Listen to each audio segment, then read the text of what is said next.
In a perfect world, Squarespace website wouldn't have broken links, and our website visitors wouldn't get hit with the dreaded 404 page. But the web world is far from perfect, and sometimes 404 errors can pop up from an unnoticed broken link or from one of your website visitors typing in the wrong URL on your website. So as a website owner, there's a few steps that you can take in order to make the best out of this error so that your visitors aren't shown a dreaded page like this.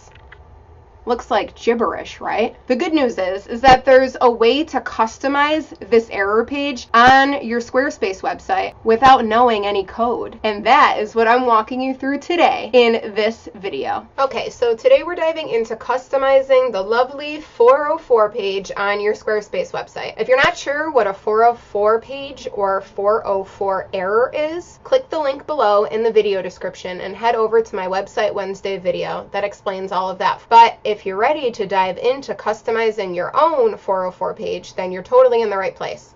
So first things first, log in to your Squarespace website, and we're going to want to create a custom page for this. So go over to your pages and add a not linked page. And you can name the page 404 error. And then I'm just going to start with a blank one. So there's a few must-have elements on your 404 page. One of them is a search bar. So you're going to want to go ahead and add that onto this page. And then another thing that you want to do is link to the top 3 to 5 things that visitors typically want when they come to your website. You can figure this out by looking at like the top content pages in your Google Analytics. You can go ahead and add links to those pages here. And then another good one to add is like a button to your homepage. So we're going to go ahead and add a button. And then you could also add the links to like your most popular blog posts or to other pages. Like if you sell things online, you can add a link to your shop page. You can add more buttons, or you can just type the hyperlinks or check out our specials page, and then turn that into a link that goes to your specials page, which I don't have on this website, but you kind of get the point. And then another good thing to add is your social media links so that they can connect with you on social media. So you can add those and click on your styles and add all of your URLs for all that fun stuff, and then click apply. And then another important thing is to add a link to your contact page. So if you have any questions or still can't find what you're looking for, contact me. So what this does is that it opens up the doors for communication, and that's key on your website, especially when you're building authority and trust with your audience.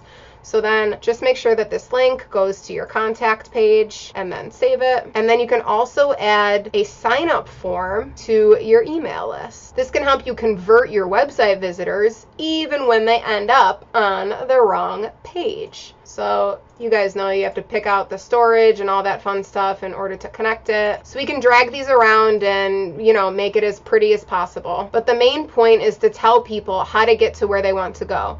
So you can turn your 404 page into an asset and use it to help people so it doesn't become the last page that they visit on your website. And then if you're feeling a little spicy, you might want to add a little personality to this page. So upload like a funny graphic or a GIF to help lighten the mood so that they're not frustrated. And then you could play around with wording so it kind of shows off your brand and your humor. So like, it's not you, it's me. And then explain how they ended up on this page. It looks like this page ran away, or something like that, that kind of explains why they ended up on this page to begin with. It looks like this page ran away. The page you're trying to get to no longer exists.